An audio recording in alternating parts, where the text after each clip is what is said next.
Yizzo, you already know what time it is, man. It's your boy, Grown Man Business TV. Feel what I'm saying? You can tap in, you can tap out, but you know my slogan. You know what I suggest, and I suggest you tap in. So let's get right into it. Now, listen, you already know how we do here, Grown Man Business TV. You know, time and energy is the highest forms of currency, my G. Time and energy are the highest forms of currency at all times. You already know they got you out here chasing that bag, chasing that money, chasing that moolah, getting to that guap, but always keep in the front of your mental Rolodex that time and energy is the highest forms of currency. The highest forms of currency, my G, at all time. Big salute to everybody that's tapped into the channel. Big salute to everybody that's locked in. You already know how we do. You already know how we do here at Grown Man Business TV. So you see the thumbnail. You see the title. I mean, from old block to a cell block. It get deep, it get wicked, and it's always deeper than rap when you watching young men go from old block to a cell block. Now, a lot of people been in the DM asking Big G and BTV the Oracle, and don't you forget the TV, and you better always remember the Oracle. What is your perspective? I mean, what is your thoughts exactly on everything that's going down with old block, you know, Duck, you know, King Von, the whole drill rap movement? It is what it is, and it'll be what it's going to be. But if you ask me, the whole drill rap scene, the whole drill rap movement is over. It's officially a dub. It's a wrap. It's done. Game over. You understand what I'm saying? Now, we all know that FBG Duck, he got assassinated. He got assassinated out there in Chicago, and it been a big thing for a long time. With the whole situation with them boys running down on him out there in the Gold Coast, and they've been locked up. You know, they got caught. You know, it's a lot of gunplay. That's what I'm gonna say. It's a lot of gunplay out there in Chicago, and a lot of people lose their life, and a lot of murders go unsolved. But with this particular murder, they was able to get, you know, footage from stoplights. They was able to get footage from old block buildings. They you know, they had this thing. They had it in the bag for a long time. You know, these dudes were caught red-handed, and they went from old block to a cell block. From O block to a cell block. Now, I'm not going to break down the whole story. You know, you would have to have been sleeping under a rock not to know that it's been said King Von put 100K bounty, you feel what I'm saying, on Duck Head and got him whacked. And you know, you already know how we do over here. You know, it get deep, it get wicked, but it's always deeper than rap when you scratching the surface. And, you know, one of the things I wanted to sit back and do is figure out how to scratch the surface. How to scratch the surface. And we're going to come at this thing from multiple different angles. Multiple different angles. Because it's complex. This situation with Duck and Von and O Block and 63rd, it's a complex situation, and it's a lot of hands in the pot. It's a lot of hands in the pot. And from the naked eye, what you see is drill rap. You know, you see some young black men going to war. You see, you know, the rap game being polluted and being perverted and being weaponized against us, especially the youth. But it's always deeper. It's always deeper than rap. So I'm not going to go through the whole story, but we all know. And if you don't know, I'm going to just give you a quick synopsis. You know, King Von wasn't a part of O Block in the beginning stages. He was a part of Wick City, or this gang and that gang in this neighborhood and that neighborhood. And one of the neighborhoods that he frequented was 63rd. You know, a lot of people don't understand that King Von was a part of 63rd at one point. He went to school out there. He hung out with those guys as well as the old block dudes. And one particular day, you know, FBG Duck and Butter and a bunch of other guys, they jumped King Von. They whooped him out. You know what I'm saying? It was on the bus. They smoked his boots. They whipped him out, pulled him off the, you know, beat him up, did they thing. And that's when King Von chose to ride with O Block. That's when King Von chose a side. He had to pick a side. He couldn't straddle the fence anymore, and he picked a side. And why do I give that part of the story? Because after King Von became successful, you know, he blew up. You got Little Dirk and you got King Von. You know, King Von always talked about smoking Tuka, and King Von said, "We are not from 63rd," and that became like uh, um, a regular thing in the rap game where people all over was saying that they not from 63rd. So he did a good job at dissing 63rd. He did a good job at, you know, putting a dark cloud over that area. But here come FBG Duck. One thing for sure, two things for certain. I wasn't big on FBG Duck's music, but the few small pieces of his music that I did get introduced to were infectious, and I think we all knew that FBG Duck was going to be a star. Not just us, but the, you know, the puppets in the game. You understand, the Jay Princes. You understand, the Jay-Z's, the big dogs in the game. They saw FBG Duck and they saw the light that he shined, and they knew that he was going to be a star. So he was up next.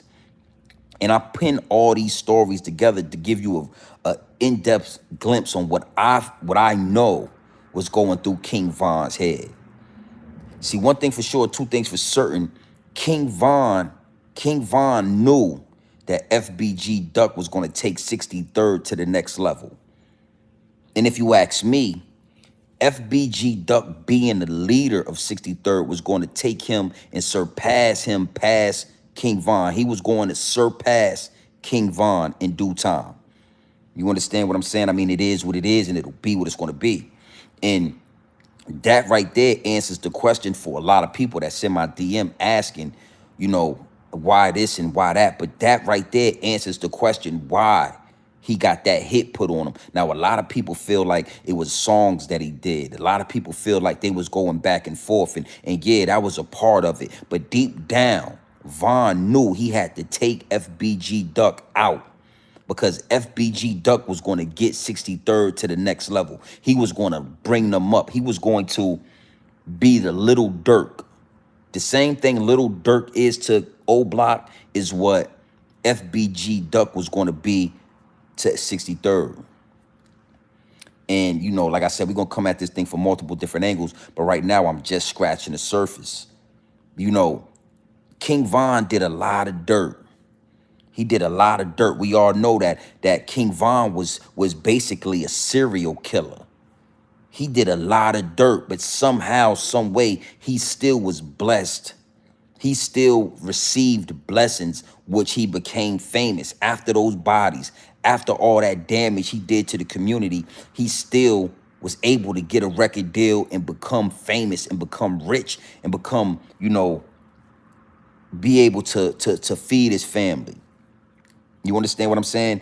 And I'm here to tell you, my G, I'm here to tell you that the jealousy, the envious, those things that was going through King Von for Duck made him make a decision that turned his world around. You understand what I'm saying? King Von getting FBG Duck, getting Duck smoked like that is the reason why the universe lined him up the way the universe lined him up. Again, from the naked eye, when you looking from the outside in, you just think that King Von was at a party, at a hookah lounge, got in a fight with Quando Rondo, and we all know Lil Tim stepped in and did what he do best. Lil Tim stepped in and he smoked King Von boots. That's what we all see from the naked eye. But what you got to understand is life is based on decisions. The move on the chessboard of life is based off your decision on what pieces to move. And King Von, up to that point, had moved certain pieces. He had made certain mistakes that he was forgiven for. He was given a second chance at life. You understand what I'm saying? And he chose to take out one of the chosen ones. See, again, man, you only come here for the real. You only come here for the real. I carved out a lane for the real, and I'm the only one in it. So I've been telling y'all about kings. I've been talking to y'all recently about kings and how it's not going to work in your favor to take out a king unsanctioned. To take out a king because you are envious, because you see what the potential in that king, and you don't want that king to surpass you. So you take him out. You pay for that. And you gotta understand something. Let's erase all the songs. Let's erase all the diss records. Let's erase all the animosity. King Von and FBG Duck, they had they quarrels. But when King Von was asked in the interview, did he mind or did he feel a way about FBG Duck getting money and providing for his family and changing the life of the people around him? He told the camera, I don't rock with them, but I don't want to stop no man from feeding his family, especially if they broke. That was what he said verbatim. You understand what I'm saying? But deep down, that was a lie. That was a whole lie. King Von was aware of what FBG Duck was. And when he took out a king, out of jealousy, out of envious, out of all of these emotions, you understand what I'm saying? When he took out a king, when he chose to take out a king, that's when he sealed his own casket. That's when he marked himself for death. That's when he took his own self out when it come to the universe. That's why King Von left. That's why he had to go, because he stepped on a king that was not supposed to be stepped on. Duck was going to change the life of people from 63rd. Duck mother, she had her problems. She had her ups and downs as a mother, but Duck was supposed to change her life. Duck was in position. Duck was the man. And again, like I say, King Von came up under Lil Durk. King Von was King Von because of Lil Durk. Nobody made Duck. Duck was Duck. So Duck was going to make Butter who he is because he's with Duck. Mama Duck was going to be able to, do things for the family and create a name and create a persona because she was the mother of FBG Duck. Duck was the same as Dirk. And you ain't heard nobody say this. You ain't heard nobody come from this angle because, again, grown man business TV, grown man business perspective is so few far in between. You either got dudes that sheeps or they saucy Santanas. They either sheep and they can't see past the smoke and mirrors, or they saucy Santanas, my G. Is what it is and it'll be what it's going to be. Duck. Now, was he perfect? No, nobody's perfect. But Duck wasn't supposed to be taken out, Justin. That's why he got hit over 18 times and he was still rolling around. He still had a chance to live. He got hit over 15 to 16 times and he was still breathing. He was still talking. If they would have just picked him up and took him directly to the hospital and not let him die on the concrete, he would have actually lived because his light shine bright. His purpose was purposeful. Is what it is, and it'll be what it's going to be. Now, again, you see the title. Drill rap is done. Drill rap is a part of hip hop music. It's a part of hip hop culture that, again, was weaponized against us. I told you, everything we bring to the table, the higher ups and the elites are looking to figure out how to weaponize it. Drill rap all the way down to marijuana, legalizing it. That's a whole nother conversation. But all of these things that we indulge in, all of these things that we bring to the culture, all of these things that we like will be weaponized against us. So I'm here to tell you that, yes, it's still going to be people making drill rap. We already see New Yorkers have adapted drill rap. The same way New Yorkers have adapted gang culture from California. The same way New Yorkers have adapted skateboarding from VA. The same way New Yorkers have adapted drill rap from Chicago. That's a whole nother subject as well. New Yorkers are not like they used to be. New Yorkers are not trendsetters anymore. They are not the leaders of the culture anymore. They follow the culture. They mimic.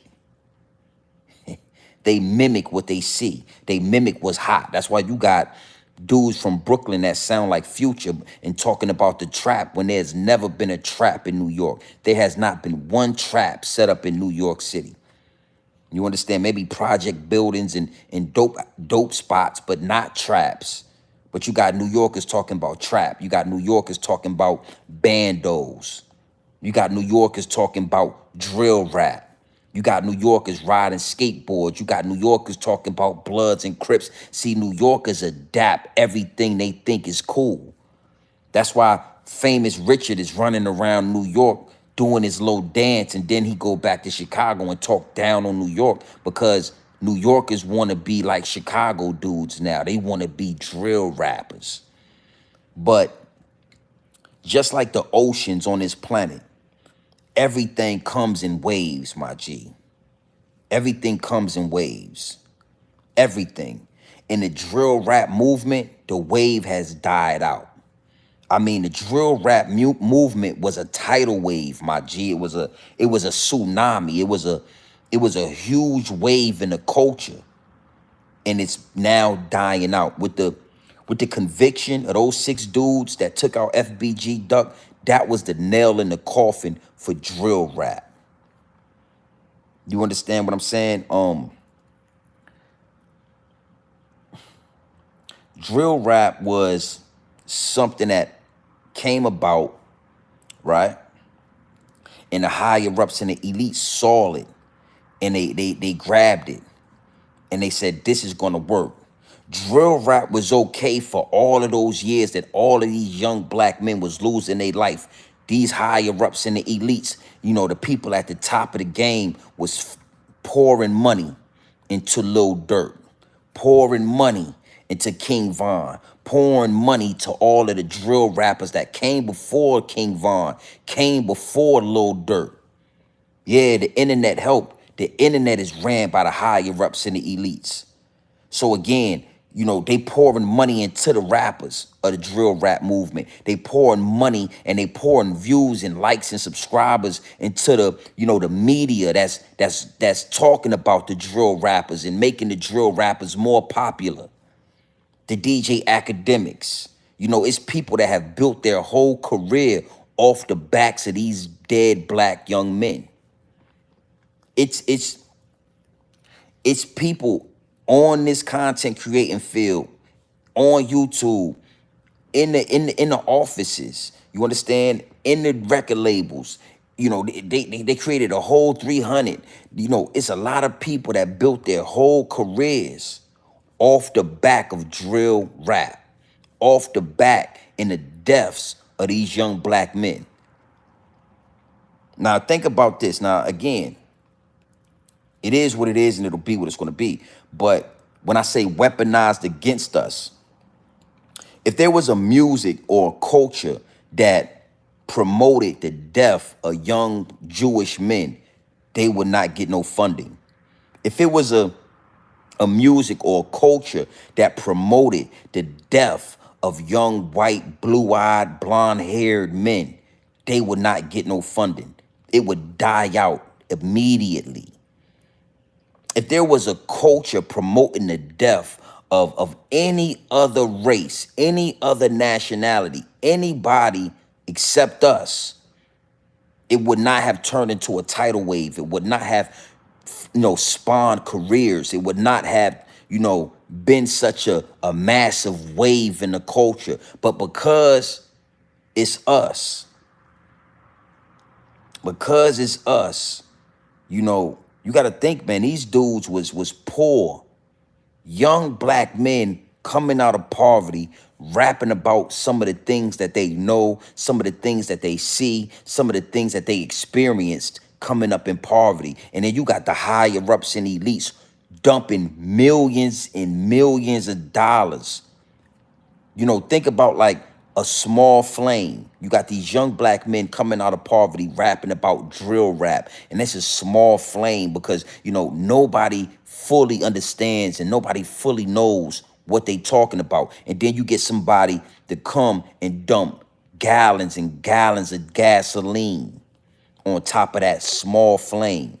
And now that shit turned to a forest fire. And it's burning down all the trees. It's burning down all the trees. And no matter how much water you pour on it, the fire can't be put out. It's out of control. That's what drill rap is. That's what drill rap was. You understand what I'm saying? Salute, salute, Solo Warrior. I'm gonna definitely tap into the comments, but I want to get this out. So again, what you gotta understand, what you gotta do is look past the smoke and mirrors and understand that it's us against everybody, every race, every nationality, everybody indulged in drill rap because it promoted the death of black people, the death of young black men. And I mean, I'm a kind of dig into this one right here before I get to the next angle. You understand what I'm saying? Because there is another angle. And we don't do no better promoting it. We don't do no better. All we want to do is feed our families. All we want to do is get rich. All we want to do is become famous and you know, yeah, millions upon millions. And we, a lot of the times, we are willing to sacrifice the community, sacrifice the culture, sacrifice the very young man sitting right next to us just so we can feed our family. And that shit never wins, my G. It never wins. It is what it is, and it'll be what it's going to be. Drill rap is over because, you know, again, I'm gonna get into another angle, but as long as drill rap was kept inside a certain radius, it was okay. As long as you dudes was killing each other inside a certain, you know, playing field, inside a certain, you know, diameter, inside a certain, you know, block radius, it was okay. But soon as you take it out somewhere where them people is at, soon as you bring that energy where them people is at, they're gonna wipe you out. And them boys, they all got found guilty on all charges except for two. So those charges on top of the RICO charges is going to give them boys guaranteed 50 to life. So these dudes literally went from, you know, O block to a cell block. And this is the example right here that's going to deter a lot of young men. And I'm going to talk about that, Scott. I like that because I'm definitely going to tap into that. I was thinking about making it a whole nother video, but maybe I just incorporate it in this video. The Slim Jesus. Again, like I said, listen to me. When you get a whole culture, when you get a whole movement of music talking about deleting and killing and wiping out in the genocide of young white men, that will not get played on the radio. That will not get put on TV. That will not be on the media platforms. You post something like that and your channel might get taken down. You understand what I'm saying? When you get the same thing, a whole culture, a whole movement talking about getting rid of Asian men. Now you got Asian hate and you got crime bills being passed and you got laws being passed protecting Asians. You can't even talk about that. You can't even think about it. You can't even create content on it without them checking you at the door. Jewish, let's talk. Yeah, you know, you get a whole situation talking about, you know, the massacre of Jewish men. We already know what they call that. We already know what they call that, you know. Yeah. Anti, you know what I'm talking about. Anti, you know what else come with that. You saw what they did to Kanye West when he even mentioned that. But for some reason, when it come to us, it's okay. But then at the same time, everybody want to be us. That's what's most powerful. You know, look at what's going on, and this don't have nothing to do with O Block, but this is a prime example. Look at what's going on with China Mac. I'm gonna do a whole video on China Mac, but I want to just give you a synopsis. I want to use him as an example on what I'm talking about. I'm gonna get to, you know, I don't know about that, Solo. I don't know if we allow it.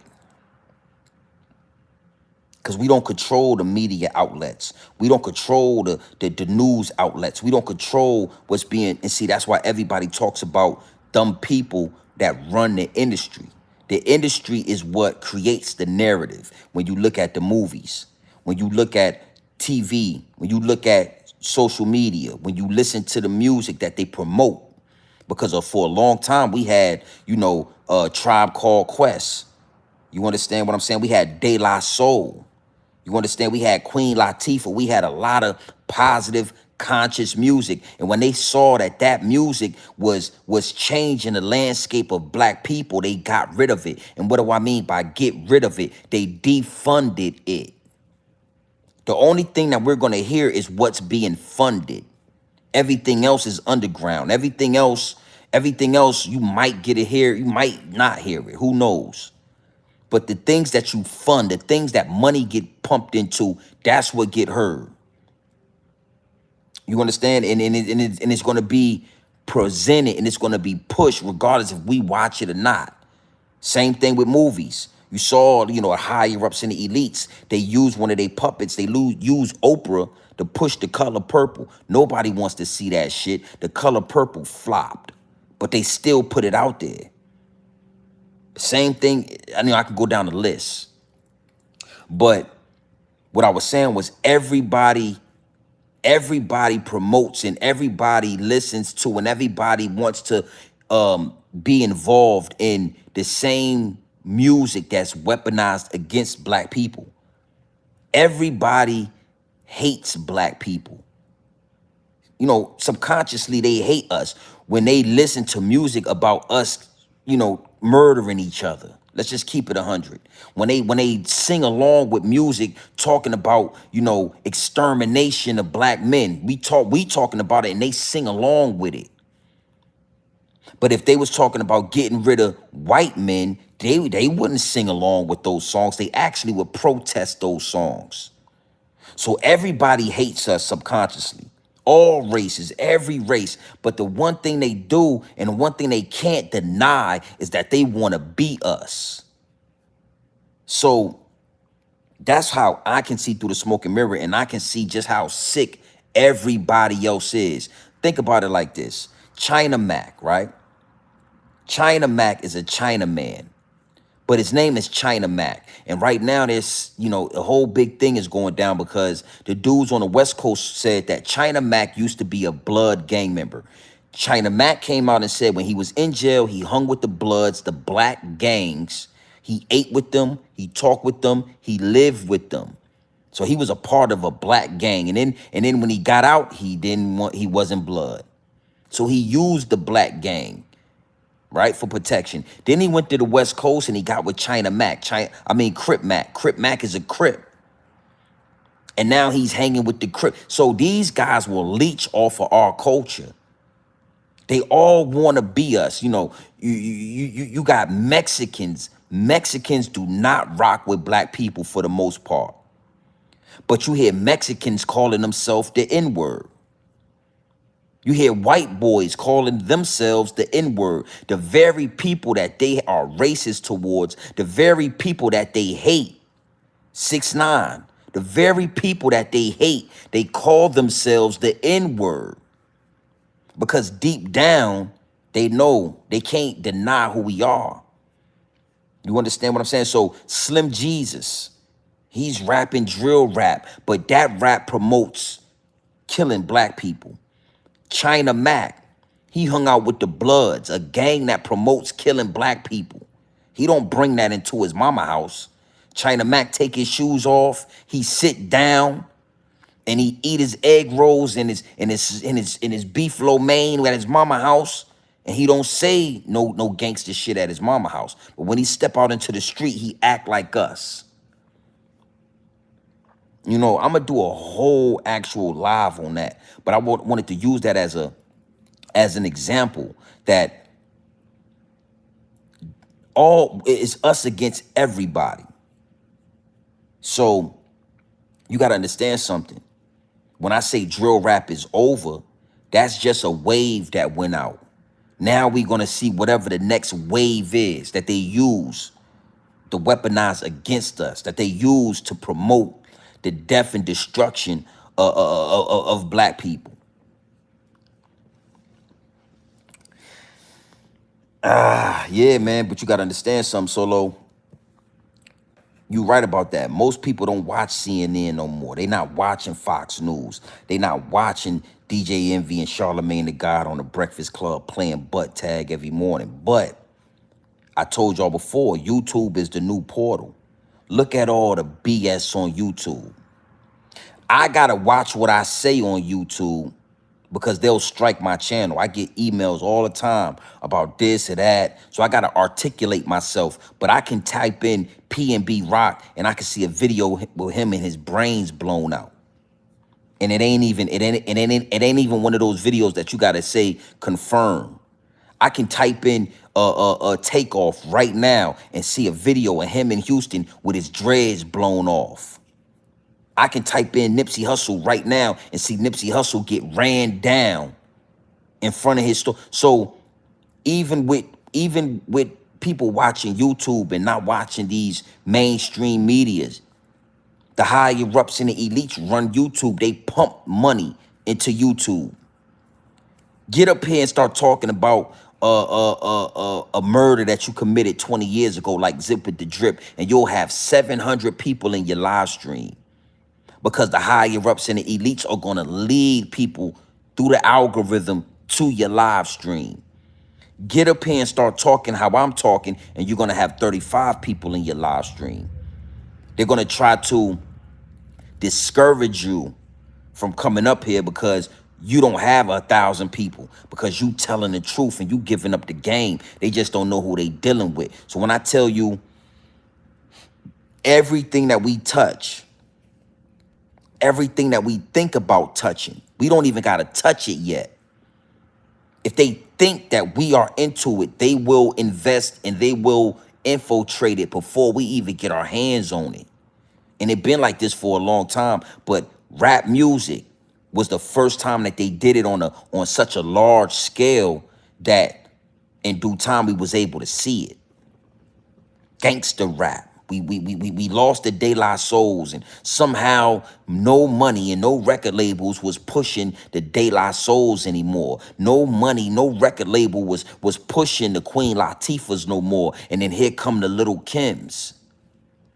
And again, when you're not awoke, when you're not able to see through the smoke and mirrors, you so worried about feeding your family, but it's at the cost of the community. Biggie Smalls, or all of these dudes they are guilty. And they have, Jay-Z, all of these rappers that come in after, that conscious wave, because these are all waves. It's waves. The conscious wave was doing something. The conscious wave was doing something, and the higher ups and the elites said, "No, we can't have that." I want to give y'all one more example before I move forward, right? I was talking to my daughter recently, and I was showing my daughter some of the old sitcoms that I used to watch when I used to come home from school, or, when I was growing up. And we had a long conversation, and very educational, informative conversation that I had with my daughter, right? And I was showing her how when I was growing up, all of the sitcoms, the women were fully dressed. The women were successful. You had Living Single. You had Girlfriends. You had a show called The Game. You had Martin. You had, all of these different television shows. And when you look at, you had A Different World, College Students. You had all of these different black television shows, and everybody was successful. Martin, he was on a radio show, right? Gina was a college graduate. Pam was a college graduate. Fully covered, beautiful, natural women. You understand what I'm saying? That was a wave. Living Single. You had Maxine Shaw. She was a successful lawyer out there in New York City. You had Queen Latifah, who owned her own, it was called Flavor Magazine. Successful black women that lived together and talked together and got money together, and it was great entertainment. different world. You had a whole bunch of college kids going through college at a HBCU. You know, I could go down the list. You feel what I'm saying? And the higher ups and the elites, they peep that. And they peep that wave. And they say, damn, this show right here got a lot of kids wanting to, this show right here got a lot of black kids learning about HBCUs that would have never known about a black college in their life, but they watching Different World. This show right here got kids thinking that they can become very successful and get their own talk show from, you know, getting on the radio. Like, okay, Gina was in college. She's successful. She's not a stripper. She's not a rapper. She's not over promiscuous. They got married, even in living single. Um, Sinclair and Overton, they got married. So these shows were showing black people successful. They were showing black people getting married. They were showing black people living life outside of the hood. And guess what the higher ups and the elites did? Defund those shows. So before you know it, you know, me and my daughter, we look at, I'm like, look at these shows, these women now, the game, successful athletes, going through the motions, trying to have good relationships. Now we looking at Love and Hip Hop. Everybody's half naked. It's a bunch of Saucy Santana, LBG. Yeah, Family Matters, man. I'm telling you, when you really think about it, I love Maxine Shaw. Yo, Solo, great minds thinking like, yo, I was telling, because she was natural. She used to have braids, but she was dark. When the last time you seen a black woman, I'm talking dark-skinned woman, presented like that on TV? On mainstream TV. I'm not talking about like, you know, Insecure where you got to go look at like HBO. I'm talking like everyday television shows. That was my favorite. Maxine was my favorite from back in the day. I wasn't really into Queen Latifah. I wasn't into Sinclair. She was a little ditzy. And then Regine, you know, she was a pretty girl and everything, but I just never was into the super bright light. That wasn't really my thing. Maxine Shaw was bad to me. And me and my daughter had a long conversation, and I explained to her how the higher ups and elites presented, you know, they peeped that wave. And just like conscious rap. So when people say, yo, you know, we really don't control it. We playing in the matrix. We can try, but it's like a song being played on the radio. Bend it over. Let that pussy breathe. Bend that ass over. Bend that pussy. Hey, shake your ass, bitch. Now shake that ass for me. Shake that ass. I don't listen to Drake. I don't like that song, but they play it if you jabs everywhere to where I know the song. So it's a programming that happens, and they can't program positive, you know, positive messages. That shit has to be defunded. And everything that's not positive, everything that's detrimental, everything that's corrosive to the community, that's what they're gonna fund. And I say all of that to double back onto the drill rap movement. They funded it as long as they could. They pushed it and they promoted it as far as they could, and they got rid of as many young black men from Chicago to New York as much as they could. I mean, they probably counting thousands of bodies. They saying, listen, man, listen, it was good while it lasted. It was good while it lasted. And I said, I had to get that point across. I wanted to drive that angle in. You understand? It was good while it lasted. Now, it's multiple different angles, and we're going to take it to a whole nother angle. Why was it good while it lasted, Grown Man Business TV? Why was it okay for so long and it's not okay now? You know, just because these dudes got found guilty, why is it over? It's a lot of drill rappers. You know, you got Sleepy Hollow, you got Chef G, you got a lot of these New Yorkers and Chicago rappers that went to jail behind this drill rap culture, and it thrived afterwards. It still went up. Why now? Again, These angles and perspectives are not scripted. You understand? These angles and perspectives, if you ask me, they come from, you know, the ancestors. I can hear it, I can see it so clearly that once I gather my thoughts, I just bring it to y'all. The reason why I'm telling y'all that drill rap is over, the game is over, it's a wrap, is because as long as drill rap can be kept in a 5 mile radius, as long as drill rap in the consequences of drill rap, in the cause and effect of drill rap can be kept in our community, it's okay. We can push it, we can fund it, we can find every dirty drill rapper and we can make them look good. We can clean them up, we can put a chain on them, we can sit them up under Lil Durk, or we can sit them up under King Von, or we can put them out there in New York and give them a gumbo chain. But as soon as it starts affecting anybody, but especially the higher ups and the elites or white people, because I'm gonna show you how this thing mixes in. That's when it becomes a problem. That's when we gotta stop this thing. That's when we gonna make an example out of these 6 guys. Now, if those guys would have ran down them stairs in no block on camera, hopped in that car, drove to 63rd, hopped out the car and ran down on FBG Duck on 63rd over there around the corner, we would have never seen the videos. We would have never seen the pictures that they had of the car. We would have never seen that. It would have just been FBG Duck has been murdered. He has been assassinated, and RIP. RIP. RIP.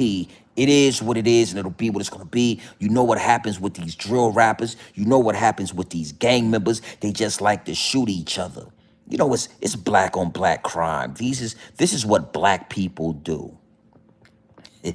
You know how they like to emphasize on what we are into and what we do. So FBG Duck would have just been a stain on the concrete. But because they took it out to the Gold Coast, woo, woo. I think the Gold Coast went over a lot of y'all head, and it went under a lot of y'all's bridges. Them boys hopped in the car, drove 20 to 25 minutes all the way out to the Gold Coast. The Gold Coast. Oprah Winfrey, she got some property out there. At any given time at the Gold Coast, you got politicians, you got higher ups and elites, you got millionaires and 100 millionaires and billionaires walking around the Gold Coast doing shopping. Oh, see, they want y'all to think that Chicago, they paint this narrative, Chicago and Chirac. But see, Chirac is only in the hood, my G. Chirac is only in the hoods, my G. But when you start affecting the Gold Coast, wee, yes, it's out here. I'm going to take a drink to that. I'm going to take a drink to the Gold Coast. Yeah. When your ass go out of bounds, when you step out of your territory, and you invade and you bring the because it's a cause and it's an effect. The higher ups and the elites don't mind pushing the DJ Academics all the way to multi-millionaire status, as long as he's bringing and shedding light on the war in Chirac. We wouldn't even, again, I'm telling you, man, I don't want to go back into that last angle, but it all coincides with each other. They're going to fund it.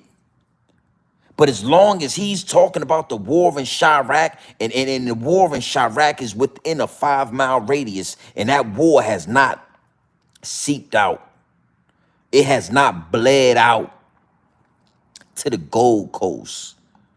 Y'all do what y'all do. Catch a body or two. We don't mind, my G. Catch a body or two, and then go ahead and rap about it. And listen, don't you worry. Our nieces and nephews is gonna rap along with y'all. It's gonna be a big chant talking about sliding yeah, I ran down on this nigga. He from Tennessee. I caught a guap. Wasn't nigga. He from Tennessee. You know the song. You know what King Von was saying.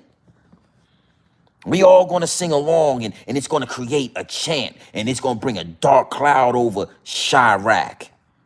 But over here in the Gold Coast, where we like to buy our Louis Vuitton, we want to go buy Gucci and Fendi and Prada, and we want to buy our Rolex watches, and we got $20 million penthouses looking over downtown, looking over the bean.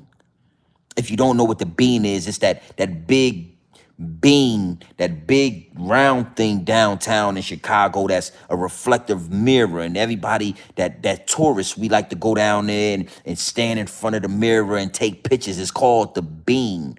Google it. Oh, we got $45 million penthouses right there. Yeah, we gonna buy our Rolex watches and we gonna park our Maybach Benzes. And yeah, y'all niggas can come down here and spend some of that drill rap money. Cause we gonna tax you. Oh, we gonna tax you. And after you buy some $10,000 Gucci socks and some $30,000 Mary jeans, you can take your dumb ass back to Chirac. Oh, you didn't know that. We got the whole world thinking that Chirac is the whole Chicago. But yeah, try that BS over there in the Gold Coast and your ass will get 50 years to life. So when I say that drill rap is over, yes. Because now the pumping all that money into drill rap and promoting the death and the violence and destruction of the black community, that's the cause. But the effect, because there's a cause and an effect, the effect is that in due time, it will bleed over into the suburbs. It'll bleed over into downtown Chicago. It's going to bleed over to where y'all live at.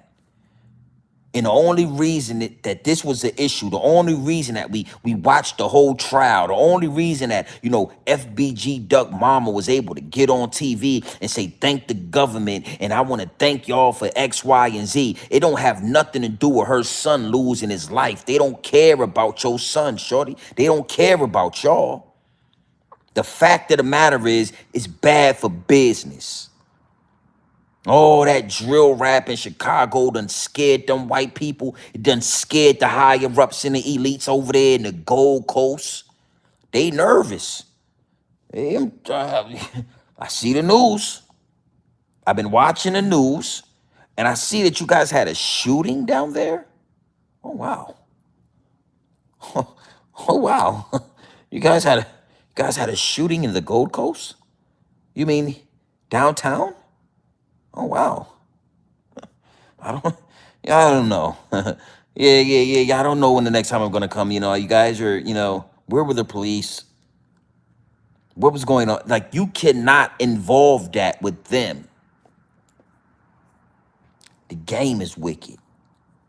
The game is wicked. So now this wave is dying out because soon as white people get scared, it's called white flight. It's called white flight.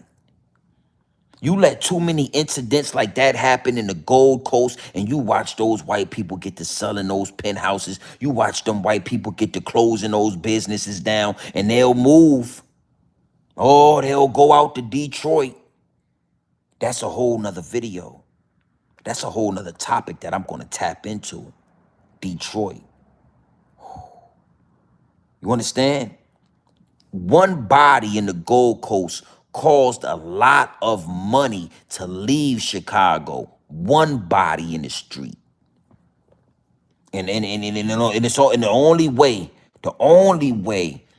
to get those Peckerwoods back in order and to make them Peckerwoods feel a little bit more cozy is we got to slam all 6 of y'all. We wouldn't give a goddamn if you shot at the street. We gonna slam you.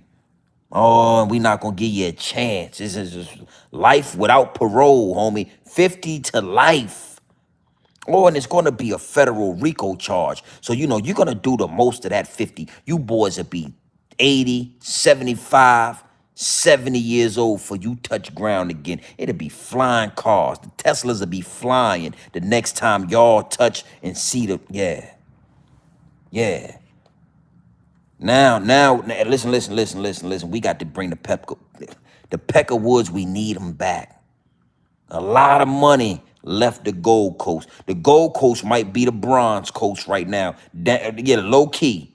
It ain't gold no more. The shit bronze. It's bronze. So we gonna stomp this drill rap out. Now listen. New York. We still seeing and feeling out. It's a war zone out there. They done adapted the drill rap culture, but they will never be another Little Dirt from Chicago. There will never be another drill rapper that, you know, it went to the heights that they could push it to. I told y'all. They're gonna fund it. They're gonna push it to the heights, to the top of the mountain, and then it's gonna start going downhill. And I'm gonna tell you something. One thing for sure, two things for certain. Dirk might wanna he might wanna play the Muslim role. He might want to start wearing his dashikis and his kufi hats, and he might want to start doing his shahada on Instagram Live, on YouTube Live. We need to start seeing videos of a Lil Durk doing his shahada and walking around in his kufi, because they're gonna make, yeah, listen. You already know the humiliation ritual will come in due time if you keep playing and talking like you like that. Lil Durk. The game is wicked. This is the angle. So a lot of people, yeah, listen, we need bodies for what y'all did down there in that Gold Coast. And listen, we gonna have one for the Gold Coast.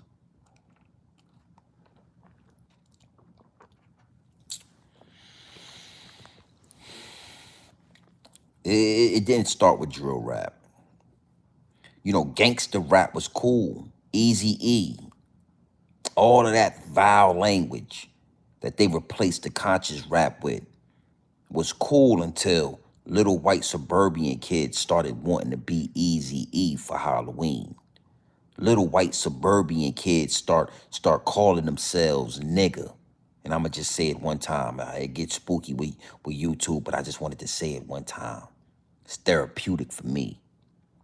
Every culture, everybody, I'm talking every culture outside of their house calls themselves us.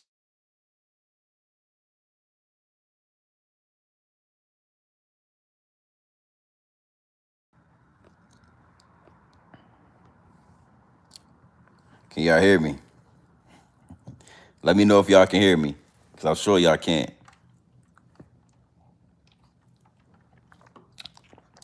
It is what it is, and it'll be what it's gonna be, my G, at all times. Yeah, okay, perfect. I'm glad y'all can still hear me. I get phone calls, and for some reason, if I get these phone calls, it knocks off my sound. I gotta go out and come back in. You know what I'm saying? But I'm glad y'all can hear me. So yeah, it's only a problem when it bleeds off into their community. But what the higher ups and the elites don't understand is that subconsciously they all want to be us. Subconsciously they all know who we are. So they have to. You got to understand. You don't see this with no other culture. And a lot of people, the first thing they want to do is blame us as a culture and say, yeah, we indulge in it and we do this and we do that. All cultures do their thing. And I want to give y'all a crazy stat that I saw earlier. You know, white people make up 86% of the criminals or the people that are caught with child pornography. Now think about that. Think about that. Caucasian men, white men, are, they make up 86% of the people that are caught with child porn. You understand what I'm saying? But we don't see people rapping about that. That's a criminal activity that white men, 86% of them partake in. This is a stat. This is a fact. You understand? But we don't hear songs promoting that. We don't see movies talking about that. We don't see, we don't hear a lot of content on YouTube, exposing that. 86% of the people caught with child pornography are Caucasian males between the ages of like 24 to 40. 86%. You understand what I'm saying? But when it come to black people, in the crimes that we commit, when it come to black people in the things that we indulge in, they inflate it so much. They push it to everybody. Everybody. You don't hear black people calling themselves rednecks. You don't hear black people calling themselves wetbacks. You don't hear black people you don't hear other races calling themselves Mexicans or X, Y, and Z, but all races, all people call themselves the N-word. So you got to look past the smoke and mirrors, and you got to look past the obvious blaming us. And then you got to look into the matrix of all the tricks and all the plots and all the schemes and all the, all the speed bumps they set up for us. Drill rap is over. It's a wrap. To all the youngsters out there, this game is over. It's time to change the play. And understand me, you hearing it from Grown Man Business TV, and you hearing it here only. It don't matter what play you run, it's gonna be infiltration. It's gonna be perverted. It's gonna be weaponized against you. And it's up to you. It's up to us. It's up to whoever is inquiring and whoever is participating in that said play to stay pure. That's where we come in at. That's our problem. We create all these different lanes. We create all this different music. We create all this different culture. And as soon as the higher ups and the elites put some money into it, we pervert it and we follow through with it. Drill rap is over. That wave has died out. It's on life support, my G. They might try to resuscitate it, I'm sure. It was a lot of money. It was a lot of death. It was a lot of everything being handled. They was hitting 5 birds with 1 stone with drill rap. So I'm sure they're gonna try to, do some CPR. But if you ask me, it'll never reach the heights that it reached at one point. It'll never be as big as it was. It will never be as effective as it was at one point. The game is the game. It get wicked. It's deep, homie. And again, I always bring it back to this platform because, when I say all nationalities, my G, I mean everybody. It's us against everybody. And I can give you a prime example, right? DJ Academics. DJ Academics made a whole brand. He made a whole, multi-million-dollar scheme. He ran a multi-million-dollar play off the back of drill music. Off the back of drill music, right? The whole time, DJ Academics is a Jamaican. Full-blown Jamaican. Rasta. Bumba pussy with a bumba clot. Pussy boy with a put in a pussy rat. Bumba clot. Bonte boy. Yeah. But when you listen to DJ Academics, if you go onto his platform, he say nigga every other word. My nigga this, my nigga that. Oh, nigga, my nigga. But see, when DJ Academics go back to Jamaica, he don't call them boys nigga. Jamaicans don't use that word because a Jamaican will tell you, I'm not black, I'm Jamaican. Oh, bumba clad pussy boy, I'm not a black, I'm not black, I'm Jamaican. You understand? When DJ Academics go into his mama house, he don't use the word nigga. He don't talk like that. But when he steps out of his mama house and he comes into the world, he has to play an R game. To make those millions that he talk about, he got to play an R game. He got to come into our culture. We are it. They all want to be us. And DJ Academics, it's no hate, homie. It's only business. But I gotta use him because every time he say nigga, I be like, damn, it's just like a trigger for me. Because I've been to Jamaica multiple times. I've been to Montego Bay. I've been all over Otros Rios. I've been to Jamaica multiple different times. And anytime I rub shoulders with Jamaicans, they got their own culture, homie. They got their own lingo. They don't even use that word. They don't use that word. They don't talk like that in Jamaica. Real Jamaicans don't talk like that. But when they come over here, so when I say all nationalities, I'm talking everybody, even the ones that look like us. Haitians, they say sapo say. They don't really use the N word. But when you got, yeah, listen to Kodak, listen to these dudes. They want to be us. They want to be us and still be able to celebrate their actual culture and their actual heritage. But see, their actual culture and their heritage is not enough to compete with us.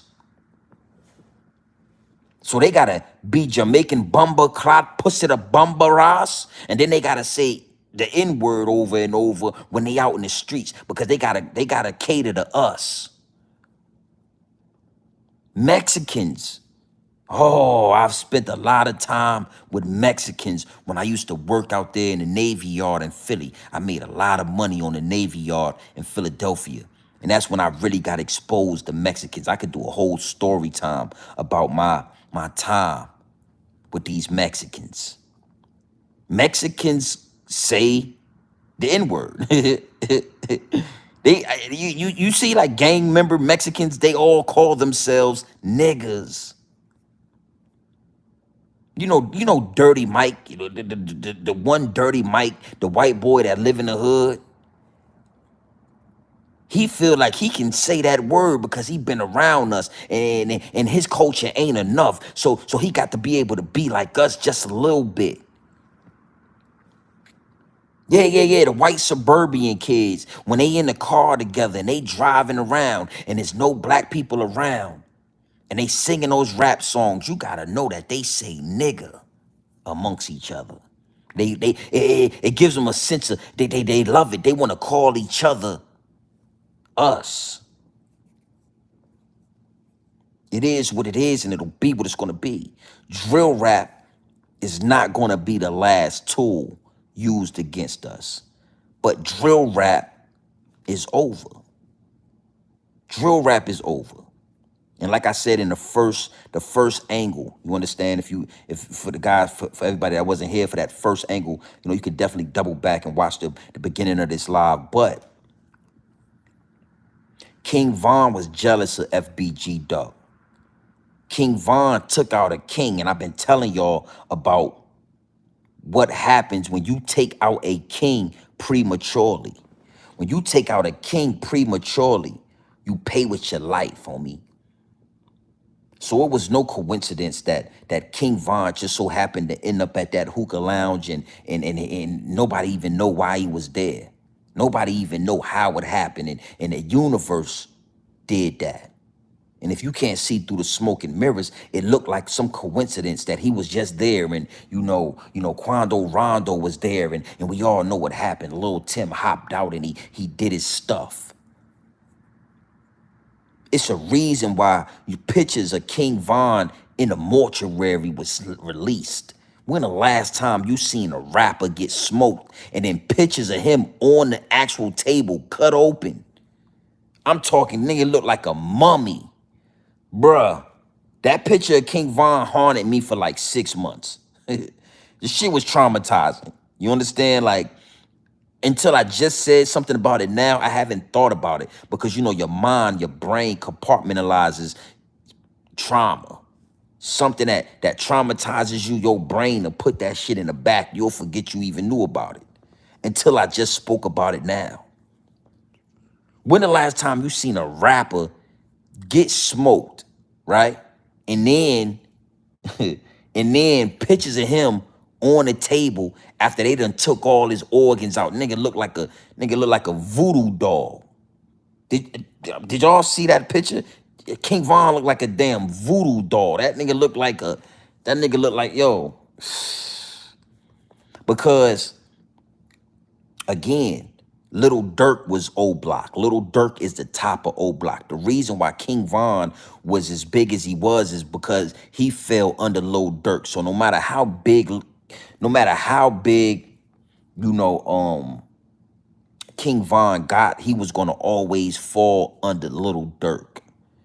And FBG Duck didn't have it like that. FBG Duck was the he was the Lil Durk of 63rd. And 63rd had been through a lot. You know, they been through a lot with O Block. O Block blew up. O Block got millionaires. O Block got money. 63rd was looked at as the dirty side. And now out of nowhere, this guy, FBG Duck, this big, tall, goofy looking dude that nobody would ever have thought was going to be the star. Nobody would ever thought was going to step into king position is now being recognized. You got Jay Prince, you got all the big dogs looking because we all saw the king. We saw the star in FBG Duck. Like I said, I wasn't privy to his music. I heard a couple of songs, and in those couple of songs that I heard just on the internet, I knew he was up next. He was something to be reckoned with, and King Von knew that. King Von knew what FBG Duck was before we did. He knew deep down in his body, this nigga's gonna surpass me, dog. Like he can rap. He got charisma. He's funny. He's tall. He got the dreads. He got that Chicago swag. I can't beat him with my hands. I can't beat this nigga up. Like he's gonna surpass me. And he paid those boys $10,000 a piece because it was about 100,000 that he gave up to go from O Block to Cell Block. He paid those dudes to throw their life away. He paid those dudes to assassinate a king prematurely because he was jealous. Because he was jealous. He was envious. And he thought that those energies wasn't going to come back. He thought that he really believed in his head that he was going to make that move. He was going to disrupt an ecosystem over there. He was going to assassinate a king, and he was going to live his life and do shows. And he really believed that. He really believed that. And yeah, all in the Acolyte, you right. Tupac, I in due time, I did see the autopsy picture of Tupac. But I'm talking like that wasn't even the same thing like with King Von. They put the autopsy picture out for Tupac because none of us believed that Tupac had passed away. He was such a legend. He was such a king. He was such a shining light. He was such a breath of fresh air. He was a leader that even I, as a young man, I did not believe that dude was dead, bro. I just didn't believe it. And that picture is what they put out to kind of calm down, the speculation. But King Von got smoked on a Saturday, and that autopsy picture was out on a fucking Monday. And it wasn't good. It wasn't the same. It didn't feel the same to me. The last thing I thought about was like, oh, that same thing happened to Tupac it wasn't the same thing, homie. But I appreciate you saying that because you're right. But That shit was like the total opposite. It was like a demon laying on the table. That nigga looked like that nigga body, King Von body looked like a demon had been cast out of the body. Word.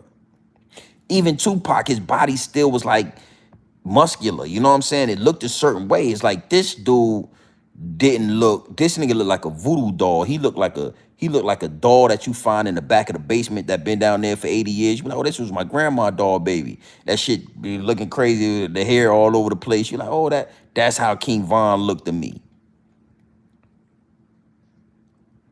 Yeah, he did say he was a demon. So you know what? I should have believed him. But I'm gonna tell you something. Now that I think back on it, when I saw that autopsy picture, that's when that's when he made me a believer that he was a demon. Subconsciously, I was like, oh shit, he is a demon. He was a demon. I didn't say it, but in my body, in my mind, I said, when I saw the picture, I couldn't even look at it a bunch of times. Like I looked at it and then I was like, and then I like kind of came back and looked at it again. And then I can't, and I know I can't look at this shit, man. So I was gonna get in the jacuzzi, but it's raining out there, so I'm gonna lay low. Salute to everybody that's in the chat, man. Salute to everybody that's, we approaching the weekend. It's a lot going on. Like I said, this year is the Kobe year, so we're gonna be chopping in about everything. And because the situation with China Mac is such a powerful message, I think I'm gonna do a whole live on it. But I did tap into it in this live. And now that I'm thinking about it, that was basically the gist of it. These people engage in our culture because they are gaining something. They are gaining financially. They are gaining in numbers because within this culture, everything they push into our culture is death. So we losing people, they gaining people. You understand? What do you mean by that, grown man business? Well, China Mac, right? 1 minute he was a blood. That's a gang that kills black people, Bloods. He was associated with the Bloods, and then he got out of jail, and it went over a lot of people's head, and it went under their bridge. But his name is China Mac because of the Mac Baller brims or the Mac Baller Bloods that he was hanging around. So when he tell people he wasn't a blood, you got to be able to see through the smoke and mirrors. You got to be able to see the BS that, you know what I'm saying? It's not hard to see the truth. His name is not China Mac because he was a Mac and he was getting girls, or he eat mac and cheese, or his name is not China Mac because he eats macaroni and cheese. His name is China Mac because he was a part of the Mac Baller Brims or the Mac Baller Bloods that was out there in New York City. And then when he got out of jail, he started doing his podcasting thing. He came onto this app. He came onto this portal, and he used his Asian persuasion. He used his Asian persuasion to climb the ladder in this YouTube thing. But you got to understand something. When China Mac got out of jail and he went to his mama house, he wasn't talking Mac Baller Brim in his mama house. He had his Bruce Lee shoes on. He had his Chinese slippers on, and he was eating his egg foo-young, and he was eating his egg rolls, and he was speaking in his language, and he wasn't acting like no blood baller brim. But then when he leave out his mama house, he leave his culture behind. He comes outside and he puts his Montclair jacket on, and he puts on his Timberlands, and he engages in our culture. And when that wasn't working out for China Mac, he went out to the West Coast. He went out to the West Coast and he befriended Crip Mac. He befriended Crip Mac. Now, Crip Mac, we all know, Fi Crip. You five me? We all know Crip Mac. And he did the same thing he did to those Mac Baller Brims while he was locked up. And he manipulated and he used his Asian persuasion to convince Crip Mac that he had his best interests at hand. Crip Mac goes to jail. Some of the gang members out there in California start pressing Crip Mac and China Mac and asking them certain questions and saying, you know, how was you out here with Crip Mac, but the whole time in New York you was a blood? And you know what China Mac did when the pressure got real, yeah, when the pressure started busting the pipe, China Mac said, listen, man, I'm no longer managing Crip Mac. I'm no longer, hanging with Crip Mac. Our relationship has been severed. I wish Crip Mac the best, and I'm gonna go do my thing. And then he went from the Crip Mac page and he started doing Mac Eats. I think that's what his page is called. That's what he does. Crip China Mac Eats or whatever that is. And my point of saying all that is these cultures engage in our culture until it's not beneficial anymore, and then they move on. These cultures, they set up Chinese restaurants in our neighborhood until we figure out that they're selling cat, then they close up and they move on. By the time we figure out, those four wings and rice was catnip. They done been out there for 25 years. They done put their kids through college. They done paid off their house. They done paid off their cars. They debt free, and they sitting on about $250,000 in the bank, and they ching chong pow pow tong pow cow. That's what they doing. Well, let's have a drink to that. Right? That's what they doing. And I ain't drinking no alcohol. That's sweet tea and lemonade mix right there. That's sweet tea and lemonade mixed on the rocks. I figured I'd throw that out there. Right? Let me tell you guys a story. I used to spend a lot of time in New York City. And at this time when I was in New York City, I'm an old head, I'm an 80s baby. So it was no Uber at the time. There was, you had to get a cab. You had to take the train. There was no such thing as Uber or Lyft at the time. And, I would go to New York, but I had to handle business up there due to like some gun charges that I caught up there. And I would go to New York, handle my business, see my probation officer and all that, and then I would go back to Virginia. So this one particular time, now mind you, my probation office was in Manhattan, but my people that I was doing business with and my people that I rock with to this day, salute to all my East New Yorkers, salute to all my 3 train riders, New Lots, Pennsylvania Avenue, Linden Projects, Fairfield Projects.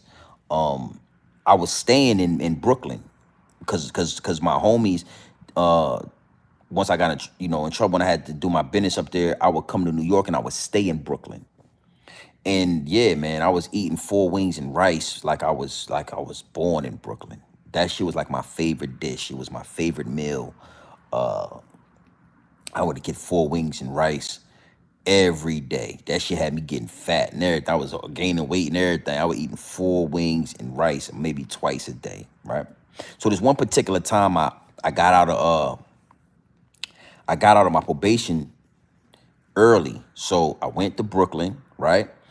Got some of my clothes that I was gonna need, and I got on the 3 train, the New Lots, the 3 train at New Lots, and I took that 3 train all the way past Utica, all the way up to I can't think of the stop, but it was taking me to the China buses. Now, if y'all, I don't know if you guys remember, a lot of y'all are young, but there's these China buses, the Chinatown buses, that would take me from New York to Virginia. The tickets was like $35. It was a one-way trip, and they would drive, they drive you from Virginia to New York, from New York to Virginia. It was like these red buses, the Chinatown buses, right? So I'm excited. You know what I'm saying? I'm about to go home. I come to New York to do my probation, piss in the cup. I'm rushing though, because I done went, instead of going straight from there, I went to Brooklyn and got closed, and then I came all the way back. The train ride was a little, I'm rushing. And I want y'all to follow me because I'm gonna land this plane, right? And so I get the Canal Street. That was the stop. Rock with me, man. Rock with me now. I was getting money all over. Yeah, yeah, yeah, yeah. Yeah, homie, listen. That's why I was telling Zip with the drip, like simmer down, homie. I'm from Virginia, but you know, we travel around. We cross state lines for the money. Them boys in Eastern New York, they know me very well. You know, I've been to the Tombs, I've been to Rikers Island, I did all of that, and I'm from Virginia. I'm from Virginia. I left without a scratch. I left with my sneakers. I left with my shoestrings. I left with like, when I left Rikers Island, I had like 15 numbers because niggas knew I was there for them pistols, for them ratchets. And they know in Virginia, we get a lot of guns. And they wanted to link up with me because they knew I had that. That's a whole nother story time. So I get off on Canal Street. I take the 3 train all the way to Canal Street. I get off on Canal Street. I'm walking up Canal Street. I'm walking fast because I don't want to miss the Chinatown bus. Oh, it's way better than the Greyhound. You don't make a bunch of stops. The Chinatown bus make one stop on the turnpike and we going all the way to Virginia. But it's a point to this story.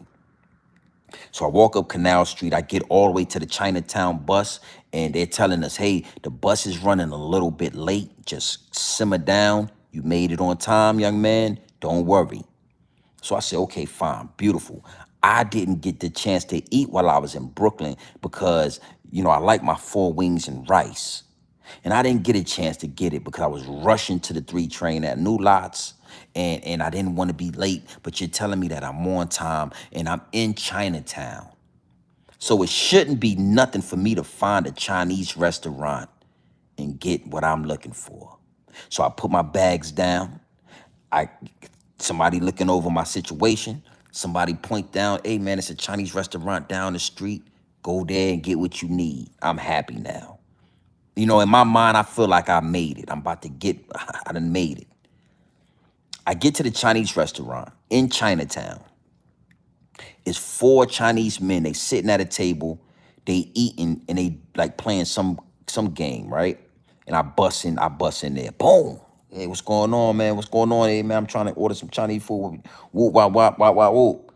And they all looking at me and shit. You know, I didn't recognize it at the moment, but in hindsight, they all had white rice, bowls of white rice, and whatever else they was mixing with it. So he said, sure, man, what are you looking for? What do you want? That's basically what he said. And I walk up to the counter and I say, I want 4 wings and shrimp fried rice. They all look at me puzzled. Shrimp fried.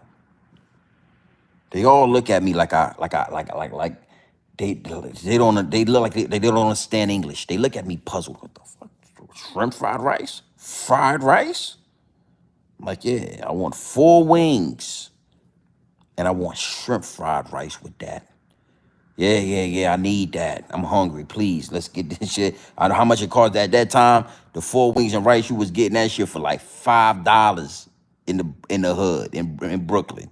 $5 fucking plate full of rice and shrimp and goddamn and 4 wings chopped. I like my wings chopped in half.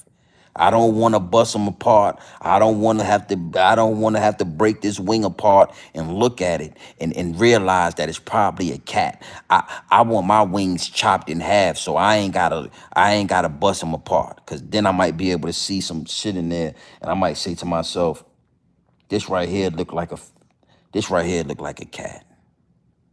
So I say, please chop it in half, sir. And this Chinese guy told me something. Now, mind you, at this time, I'm going through my awakening, but I'm so knee deep in the streets. I'm so knee deep in the matrix. I don't really can't see everything. I'm blinded. I'm like a sheep at this time, but I'm being awakened slowly but surely. Things are happening that I can't ignore. So they all look at me.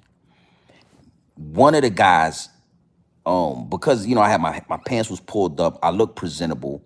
He stood up, he walked over to me, and he put his hand on my shoulder, and I'll never forget what he told me. And I'm gonna tell y'all what he told me. He said, son, We don't sell fried rice over here, and we don't sell chicken wings over here. So now I'm looking at him like they was looking at me. I'm like looking around. We in a Chinese restaurant. So I'm looking at him like, what? I I, I couldn't understand. Shit said what? And he said it again. He said, "Son, we don't sell Chinese. We don't sell fried rice, and we don't sell chicken wings over here." He said, "We only sell white rice, and we don't sell no chicken wings." And he said this. He said, "We only sell that where you guys are from." And I was like, "Damn, yo." You know what I'm saying? Like, mind you, just the same way you just saw how I just said I had to digest that. I had to take it in. I had to ingest it. Then I had to digest it. And then I had to sit with it. And he gave me, 5 to 10 minutes to do that. And I can remember this guy's face. I can remember how he looks. I can remember this day very vividly because he was very respectful, because I'm sure he knew the shit was gonna shock me. And he was patient. He didn't just like kick me out or no shit, but he was patient. And the whole time now, he still has his hand on my shoulder, and I'm just looking at him like.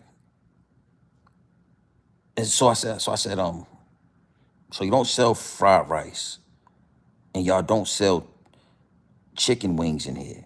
He said, nah, we don't sell that in our community. We don't sell that here in Chinatown. And then I had looked around again, and everything was written in Chinese. And that was the first time that I realized that the street corners was written in Chinese. The signs on the streets were written in Chinese. The billboards were written in Chinese. Everything around me now, I'm realizing, is written in Chinese. And I'm like, oh shit, yo. Wow. I'm like, oh shit. So now I'm like, okay, again, I'm going through my awakening, and a lot of things are going over my head and under my bridge, but the universe is setting me up to where some of the things I have no choice but to see.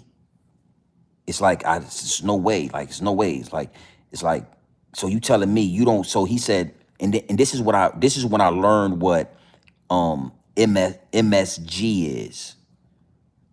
And he said, nah, man, he said, that shit is, it's very unhealthy. He said, it's very unhealthy, young man. We don't, he said, the fried rice is MSG, and he explained this shit. That's the brown stuff that they spray on the rice to make it so-called fried. And it has a whole bunch of cancer causing, chemicals and X, Y, and Z. And it tastes good, but it's very bad for your health. It's like oil or some shit, and it make you gain weight. And he was saying all these things. Like I said, I'm a small dude, but I was there for like 6 months every week. So I was eating like fried rice and four wings and rice. We don't have that in Virginia. Well, we have it now, but it's not like Brooklyn. You know what I'm saying? It's just not the same. The shit is not, even here in Florida, you get four wings and rice. That shit is not the same. Like, I was eating that four wings and rice. That shit was a savior to me. $5, $20. I can get two four wings and rice, two sodas. I could get like I could buy like a blunt, like no, I can get two four wings and rice. I can get one four wings and rice, a soda, two Dutch Masters, and a dime bag of weed for $20. And the dime bag of weed had like shit. I get like two big ass blunts, or I could bust it down to three if I want. But I would just roll two big ass blunts of fire. It was fire. It wasn't. This was before exotic, so it was no exotic, but it was like fire marijuana and shit. $20. And then when you get good with the people in the bodega or the Chinese restaurant, shit, they'll give you one. They get like, let me get one. I bring the $5 tomorrow. I get two of them. So my point is, he broke it down to me. MSG is what they use to make the fried rice. And he broke down what that was. And I was like, damn, I am gaining weight. He right. And then he broke down like, we don't eat like fried chicken. He didn't go into depths about what the chicken really was. He wasn't going to give up the family secret. And he told me I have like two or three Chinese restaurants out there in Brooklyn, basically out there in your community. But these restaurants right here, with all the real Chinese restaurants, we don't even serve that shit. And I just wanted, that was just a story time because it was sitting on me the thing about China Mac. You understand? They don't sell that in their community. A China Mac is not going to walk around in their community like he's black.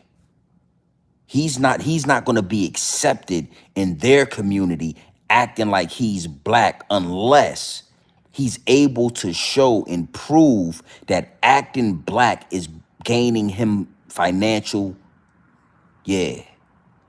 Acting black. If he can show these same four Chinese men that was sitting in that restaurant, if they was to see China Mac, they would shun him.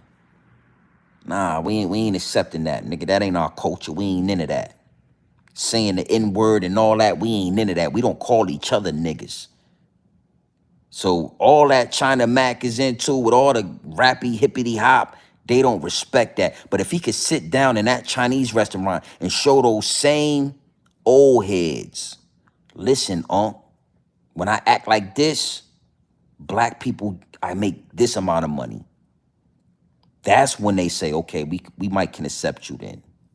We can accept you because, we don't deal with black people neither, but we will put our Chinese restaurants in their neighborhood and we will funnel money out of it. The only way we will accept you dealing with black people is if it's financially up for you. And that's for all cultures. What's the young boy name? Mexican OG or OG Mexican, right? Oh, it gets deep. And I'm already 90 minutes in, so I'm going to give y'all just a few more minutes. He's a Mexican that raps with, he's a Texas artist. He's a Mexican, full-blown Mexican, but he raps. He's indulging in our culture. He doesn't sing Mexican songs. Mexicans got their own music. It's called Mexican music. And they got their little guitars and they put the sombrero on and they. Mexicans got their own culture and their own music, but yeah. He got to come to our culture to make the millions. Mexican OT, yeah, there you go. He got to come to our culture, but when they talk to him, he say, yo, I'm a Mexican, I'm a rancher. I got a farm, I want to do and provide for my people, but the only reason the Mexicans allow you to, and they accept you is because, yeah, go rap. Go rap, go hang with black people and do songs with black people, but as long as it's bringing in money. All cultures. I done already showed you Kodak Black is a Haitian. Sop I say. All that nigga this and nigga that, they ain't, when they go to Haiti, they don't talk like that. Okay, Mexican OT. Let's look at OT Genesis. OT Genesis is an African. He's not, I'm telling you, it get deeper when you start looking and talking about people that look like us. OT Genesis is an African. And when he goes to those African weddings, he ain't crip walking. When he put on that African kufi and he put on that robe with all the colors on it and those African slippers, that OT, when he go to them African weddings, OT Genesis is not crip walking.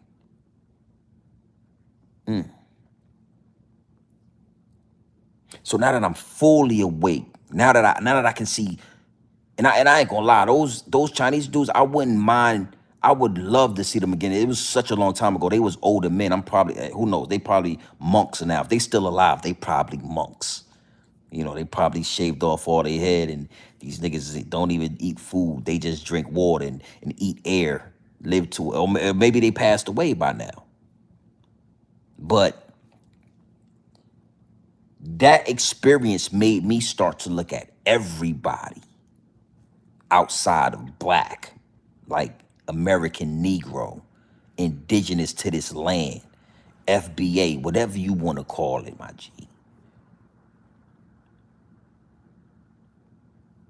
Oh yeah, wisdom. Yeah, listen, wisdom be real everywhere.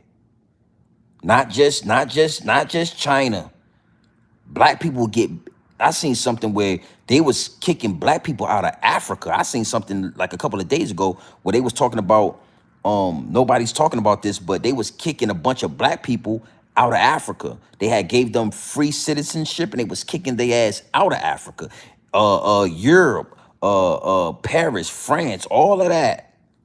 Everywhere except for American, even on American soil. But at least American soil is our soil. Why don't you see white people doing Mexican music? Why you don't see Mexicans doing white people music? Why you don't see Haitians doing, Chinese music? Why you don't see Jamaicans doing Haitian music? Everybody does rap music. Everybody pretends to be black because we are it. We are top of the fucking food chain. And all it takes is for one of us to realize it and expose it. Even with the drill rap, you got people mimicking some shit that's promoting death. You got other cultures mimicking something that we are doing that's promoting death. See, it's okay when it's just us. It becomes a problem when Lil Billy out there in Iowa want to be King Von. It become a problem when Lil Suzanne out there in Lake Michigan want to have sex and have babies with a Lil Durk. You know, Lil Tammy out there in Nebraska. Yeah. She don't want old Billy. And yeah, she don't want to ride Buccaneers right now. She want to ride a old block in. A old block in. I'm just freestyling. I'm just freestyling at this point. You know what I'm saying? But the truth is the truth. Real is real. It is what it is, and it'll be what it's gonna be, my G. Listen, man, salute to everybody in the chat. If you have not hit the subscribe button, make sure you do it. I told you, time and energy is the highest forms of currency. I don't need no paper from you. We live in a certain way over here. If you are new to the channel, I'm just telling you, we live a certain way over here. We talk a certain way over here. The energy and vibration and the level is high. Anybody that's rocking with me is trying to get to the next level of consciousness, the next level of financial freedom. You understand what I'm saying? And really, you want to be consciously aware. You want to be consciously aware before you even get financial freedom, because a lot of these dudes, that's the problem. They got the riches, the higher ups and the elites saw saw how stupid they was, saw how premature their brains had developed, and said, I'ma give him the riches. King Von, he don't know nothing about the universe. He will self-destruct in due time. He will crash out in due time. Let's give him the money. Lil Durk, look how lost he is. Look how much of a sheep he is. We gonna give him the money because he'll never turn around and change the frequency of Chirac, aka Chicago. He'll never. Now, mind you, Dirk been had the power. Dirk looked like a little Dirk whole image, his whole image. The little kids would follow him out of drill rap. They would have followed him into positivity. They would have followed him into consciousness. But now they don't even care. It don't even look real. You a Muslim, you choosing now to be a Muslim after all the death and destruction. So yeah, we all want financial freedom, but you need to be aware consciously before those blessings come. Because if those blessings come before you are awaken consciously, you're just a sheep with money. You're just a sheep with money. I'm telling you, that Chinese man, he was very patient with me. He put his hand on my shoulder. He called me son. He looked me right in the eye. You understand? Like, grown man business. This shit was a real thing before cell phones came out. A grown man standing on grown man business was a real thing before all of these different outlets were able to saucy Santana you dudes. He looked me right in the eye. And not that he just put his hand on my shoulder, but he grabbed it. It was a firm hold on my shit. I was like, damn, like he grabbed me and he looked at me. And he said, we don't sell that in this community. And he didn't just tell me that he don't sell that. He distinguished his community. He gave a contrast. He separated his community from my community. And in a small amount of words, he let me know you are right now in my community. And it made me look around, and everything was written in Chinese. I couldn't read none of this shit. I'm trying to order food, and I can't even, it's nothing written in English. Like, can't understand none of this shit. Even the exit sign was written in Chinese. It was a big ass Chinese letter or symbol, and I guess in his community that meant exit, because I didn't know what that shit meant. I just knew that it's on the door and it's the opposite of, so it must be when that must be the exit sign. And he said they don't sell that in my, and then not did he just tell me that, but he still firmly hold my shoulder. And he said, son, he said, son, MSG, and he broke that shit down for me. And I'm looking at him and I'm looking at the guys, and they all got chopsticks. They not even eating off of plastic. See, he was very aware. I never forgot it. And I would time to time I would double back, and I would visit that whole situation and then break down, and actually, in hindsight, I would look around because I was seeing everything, but it was just so much. But I would look around again, and I remember seeing, the other three guys were still sitting down, and they was laughing. I remember that. They was laughing. They was giggling. They wasn't literally like bust out laughing, but they was giggly. It tickled them at the fact that I was so unaware of what's really going on. At the fact that I really thought that I was gonna get 4 wings and rice. They was laughing, and they was eating with chopsticks. They wasn't even eating with plastic. And they had their food separated from the rice. It was white rice in a bowl, and that shit was steaming. It was steaming.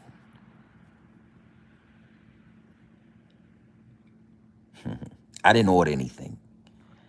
I took all the information that he gave me and I left. And I went back to the Chinatown bus, and in due time, the Chinatown bus came. And I was starving, and they made a stop on the turnpike, and I ended up getting like Wendy's or something I was familiar with.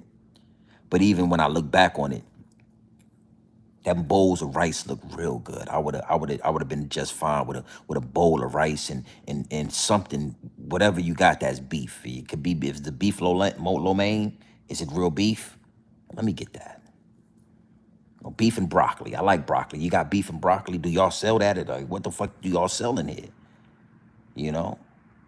Is it anything that see, again, I was bombarded with so much information. I almost forgot that I was hungry, and I had to sit. I left and I sat down, and I was like, I could not believe that shit. I never heard it before. That they don't sell 4 wings and rice in Chinatown. In Chinatown, that shit, they only sell it in Brooklyn, in Harlem, in Queens, in the Bronx, where you niggas is at. That shit blew my mind. I was fucked up for a few months.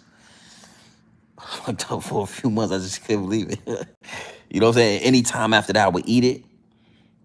It was never the same. It was never the same. I knew it was wrong, but I was so lost in the matrix. I was so lost in everything that that I've been fed, everything that I've been taught, the being a product of my environment, being able to adapt to any hood that I go to, and being a product of the hood, being a product of my environment, I was able to adapt and eat it. But and then in due time, I stopped eating it. It took me a while, but in due time, I stopped eating it. It went from two, 4 wings and rice a day to one 4 wings and rice a day to one 4 wings and rice every other day to I ain't eating that shit. Is what it is, and it'll be what it's gonna be. Listen, salute to everybody that's tapped in. Salute to everybody that's locked in with the channel. We approaching 17,000 subscribers. So if you have not subscribed, be sure to lock in and subscribe to the channel. This is not a channel where you're going to have to give up super chats. This is not a channel where you're going to have to give up cash apps. Time and energy is the highest forms of currency. It took me a long time to learn that as well. Maybe I'll give a story on that. Salute to everybody in the DMs asking for the story times. I got a lot of stories, my G. I've been through a lot. You understand what I'm saying? But I only like to give the stories when there can be a message within it. I will never glorify jail. I will never glorify violence. I will never glorify the destruction that we came up in.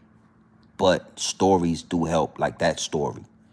Know that them 4 wings and rice, know that a lot of the shit that they selling in your hood in New York, they do not sell in their community, because New York has Chinatown. Everywhere else, China people put they spots in the hood, and then they still live amongst the suburbs. If you got some money or you got some paper, that same person that own that Chinese store that's in the hood might have a house right next to you. You know what I'm saying? Because but in New York, they have created their own community. I'm talking, the shit is outrageous. It's crazy. The street signs are in Chinese. Everything is in Chinese. You can't even get a job. Yo, that could be a whole nother whole nother conversation. Nigga, you won't see a black person working out there. You can't even get a job. It's everything is in-house. So it is what it is, and it'll be what it's gonna be. Be sure to subscribe to the channel. I gotta really everybody does that. I find myself not doing it, but I'm gonna suggest that, just to throw it out there, because a lot of the times it's people that's not in tune with the channel. They don't understand that because it's truth being spoke over here, it's a black ball, it's a shadow ban over the channel. So they automatically think maybe my videos, my lives are gonna pop up. But because it's truth, because it's knowledge and some fun, you know what I'm saying, and some laughs, but it's gonna be some gems in there. You're not gonna get the notification for the most part. You need to be tapped in, you need to be subscribed to the channel, you need to be locked in. Wisdom be salute, my G. So you already know what time it is, man. It's your boy, Grown Man Business TV. You feel what I'm saying? You can tap in, you can tap out, but you know my slogan. You know what I suggest, and I suggest you tap in. I suggest you tap into this grown man business. I suggest you tap into this grown man content at all times. You already know what it is. It's straight off the bricks into the bottles. I mean, we putting it straight off the brick, and we putting it in the bottle. It's straight raw, pure, uncut, no extras, no preservatives. We not sugarcoat nothing. We not dressing nothing up. But listen, we giving it to you straight raw. And drill rap, that wave is over. That tsunami is over. You understand? That tidal wave drill rap game is over.